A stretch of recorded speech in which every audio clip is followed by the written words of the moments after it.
It's hard to imagine that so many movies have technically been created from advertisements, and Space Jam seems to be the definitive version of the phenomenon. This is the perfect example of the board members coming in to make some money. Michael Jordan is popular and the Looney Tunes are popular, so why don't we mash them together? Promote the new Nikes, and hey, this is pretty good, right? Why not make an entire movie about this? There seems to be a split line for people who've seen this picture. Some think it's a wonderful nostalgic throwback about basketball players and a pun intended loony plot.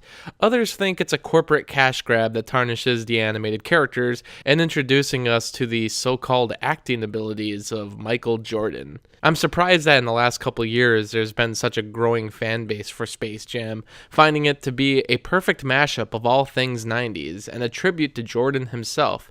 There's even a sequel being planned with LeBron James, which isn't the first time they've attempted to capitalize on the franchise. There's going to be a Spy Jam with Jackie Chan, Race Jam with Jeff Gordon, Skate Jam with Tony Hawk, and a Golf Jam with Tiger Woods, all of which I'm sure would have captured the 2000s in the same way the original Jam does for the 90s. So after all these years, I gave Space Jam another watch, requested by Movie Johnson on Patreon.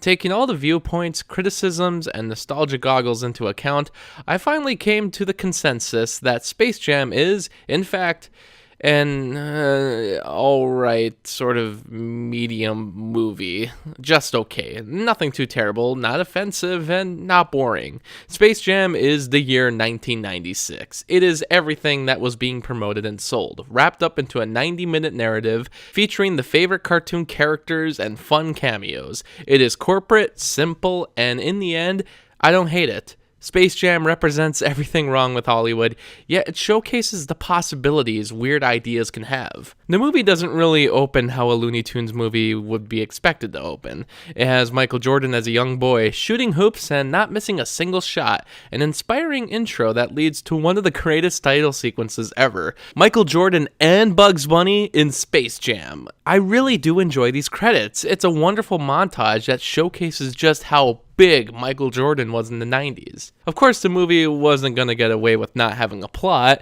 We can't just have Bugs Bunny throwing Nikes in our face the whole time, or Wayne Knight listing off a bunch of brand names, even though he literally does that in this movie.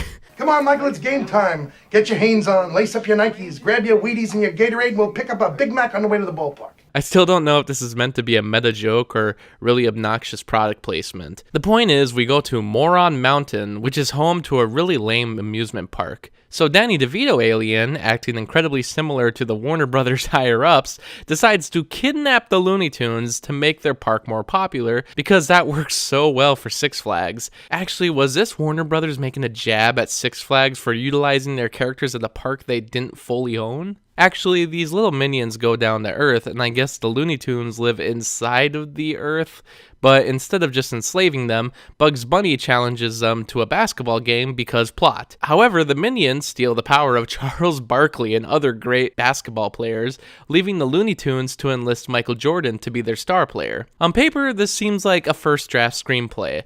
It seems like the first attempt at the idea, with none of the kinks figured out, and the studio decided to just run with it. I mean, they got the writers from Trading Places, so you'd think there'd be a little more imagination, because really, the plot is always what never worked for me. So many of the cameos I actually find to be enjoyable. The subplot involving the basketball players losing their abilities is actually hilarious to me, even though it has nothing to do with anything. Bill Murray just being himself in the movie is great, and he manages to have the best scenes. Wayne Knight spending half the screen time digging a massive hole at a golf course, that's funny to me too. Yet, it all revolves around a plot that seems incredibly contrived, even for the Looney Tunes, where so many of their shorts revolved around silly stories and conveniences that didn't make sense. The brilliance of Bugs Bunny and Daffy and Sylvester and Foghorn Leghorn and Tweety and Roadrunner and all of them was that their characters were so defined. They each had personality and reactions, and you could throw them into any genre, any location, and the antics were driven by the characters.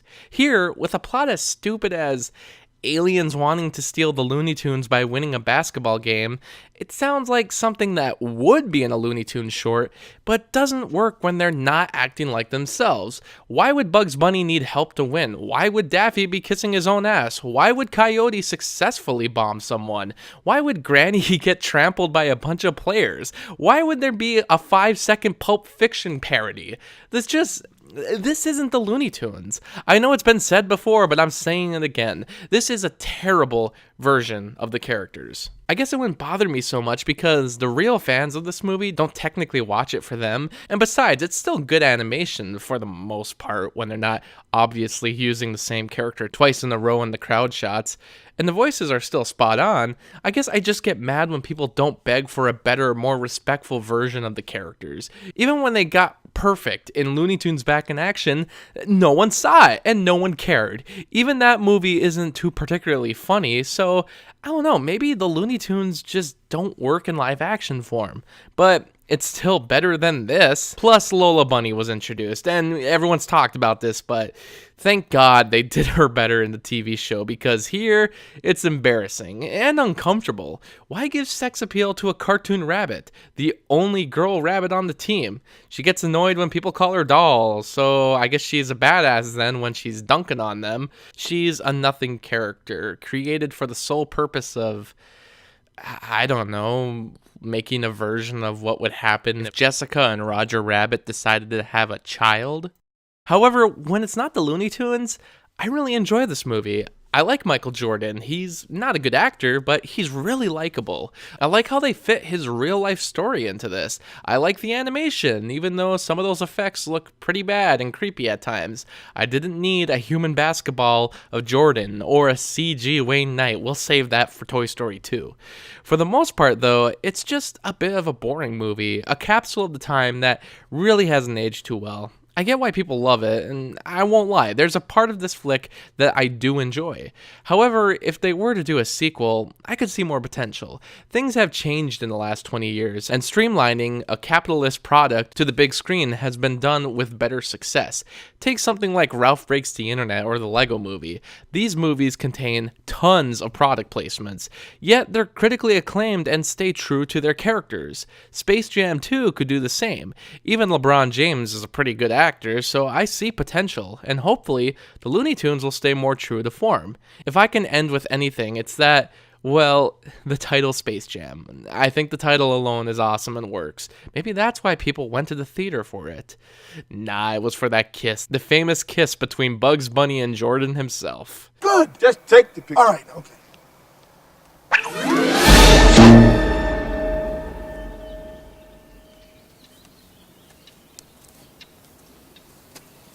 What kind of camera is that? It's just a Would you not point that at me, please, and close the lens I ain't cap? doing that, just a... Where'd he go?